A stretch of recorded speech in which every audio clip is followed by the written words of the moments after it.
Hello दोस्तों, आज के इस वीडियो में मैं आपको 3 3 पिन सॉकेट, 4 स्विच और एक बल्ब होल्डर का कनेक्शन करके दिखाऊंगा। दोस्तों, आप यहां पर 3 पिन सॉकेट के जगह पर 5 पिन सॉकेट का भी यूज कर सकते हैं। तो चलिए अब मैं आपको इस बोर्ड का वायरिंग करके दिखाता हूं। देखिए दोस्तों, सबसे पहले हमें इस बोर्ड में न्यूट्रल के तार का कनेक्शन करना होगा। तो न्यूट्रल का कनेक्शन कहाँ होगा, देखिए बल्ब होल्डर और तीनों सॉकेट में हमें न्यूट्रल के तार का कनेक्शन करना है। यहाँ पर मैंने न्यूट्रल के लिए हरा तार यूज किया है। दोस्तों, आप कोई सा भी कलर का तार यूज कर सकते हैं। देखिए, मैंने न्यूट्रल वाले तार को बल्ब होल्डर के एक पिन में कनेक्शन कर दिया। अब इस तार को हमें 3 पिन सॉकेट में लगाना है। 3 पिन सॉकेट का एन वाला पिन जो होता है न्यूट्रल का होता है दोस्तों, तो हमें एन वाले पिन में इस तार का कनेक्शन करना है।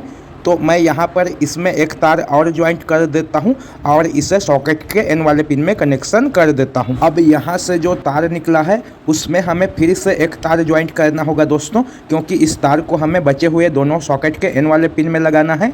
तो मैं इस तार में भी एक तार और ज्वाइंट कर लेता हूँ और इसे दूसरे वाले 3 पिन सॉकेट के एन वाले पिन में कनेक्शन कर देता हूँ। आप यहाँ पर 3 पिन सॉकेट के जगह पर 5 पिन सॉकेट लगाना चाहें तो लगा सकते हैं, बाकी जो इसका कनेक्शन है वह सेम ही होगा दोस्तों। तो अब चलिए मैं इस बचे हुए तार को तीसरे वाले 3 पिन सॉकेट के एन वाले पिन में लगा देता हूँ। देखिए दोस्तों, मैंने तीनों सॉकेट के एन वाले पिन में और होल्डर के एक पिन में इस न्यूट्रल के तार का कनेक्शन कर दिया। अब इतने में जो है इस बोर्ड में न्यूट्रल का काम खत्म हो गया। अब हमें चारों स्विच में फेज के तार का कनेक्शन करना है दोस्तों। तो मैं सभी स्विच के नीचे वाले पिन में फेज के तार का कनेक्शन करूंगा।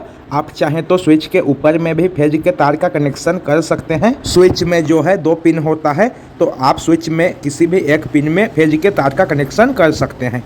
देखिए दोस्तों, मैंने इस तरह से तार को लंबा छील लिया है। अब मैं इस तार को तीनों स्विच के नीचे वाले पिन में इस तरह से लगा देता हूं। आप अगर चाहें तो स्विच में छोटा छोटा तार को भी काट कर लगा सकते हैं। जिस तरह से हमने सॉकेट के एन वाले पिन में तार का कनेक्शन किया है, उसी तरह से आप स्विच में भी तार का कनेक्शन कर सकते हैं। अब चलिए मैं एक छोटा सा लाल कलर का तार ले लेता हूँ और इसे इस वाले स्विच के नीचे वाले पिन में कनेक्शन कर देता हूँ। अब इस लाल कलर के तार को हमें नीचे वाले स्विच में लगाना है दोस्तों।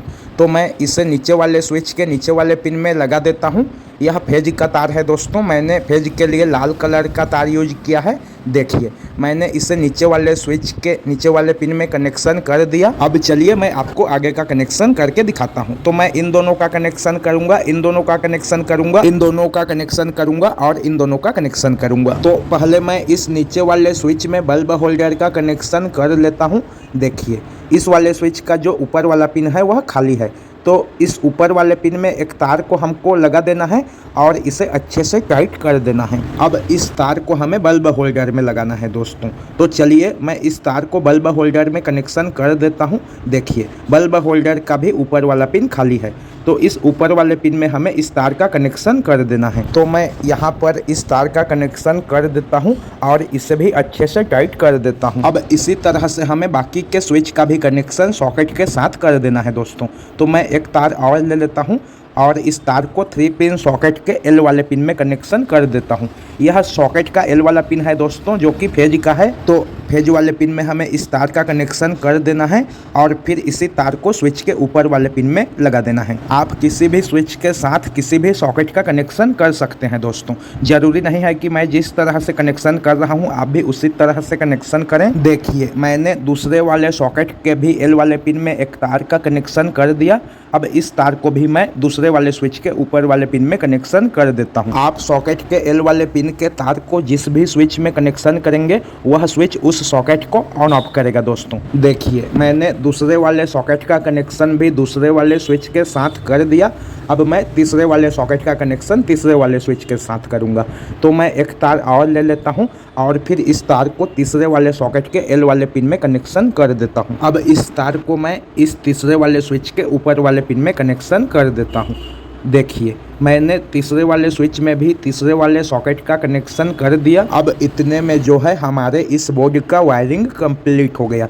अब हमें इसमें सप्लाई के तार का कनेक्शन करना है। तो चलिए मैं आपको इसमें सप्लाई के तार का भी कनेक्शन करके दिखा देता हूँ। मैं इस तार से अभी इस बोर्ड में सप्लाई दूंगा दोस्तों। तो पहले मैं न्यूट्रल के तार का कनेक्शन कर देता हूँ। जिस जगह पर हमने हरा तार का कनेक्शन किया है उसमें से किसी भी एक जगह में हमें न्यूट्रल के सप्लाई वाले तार का कनेक्शन कर देना है। तो देखिए मैंने यहाँ पर न्यूट्रल के सप्लाई के तार को लगा दिया। अब हमें फेज के तार को स्विच में लगाना है। स्विच के नीचे वाले पिन में हमें फेज के सप्लाई वाले तार का कनेक्शन करना है दोस्तों।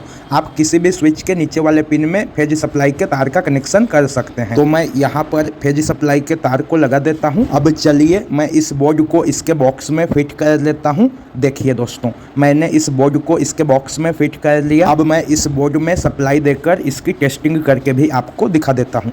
तो दोस्तों मैंने इस बोर्ड में सप्लाई दे दिया है। अब मैं इसमें एक बल्ब लगा देता हूं। देखिए दोस्तों यह स्विच जो है बल्ब को ऑन ऑफ कर रहा है। इसी तरह से ये वाला स्विच इसके लिए, ये वाला स्विच इसके लिए और ये वाला स्विच इसके लिए काम करेगा। आपको यदि मेरा आज का यह वीडियो पसंद आया होगा तो वीडियो को लाइक कीजिएगा।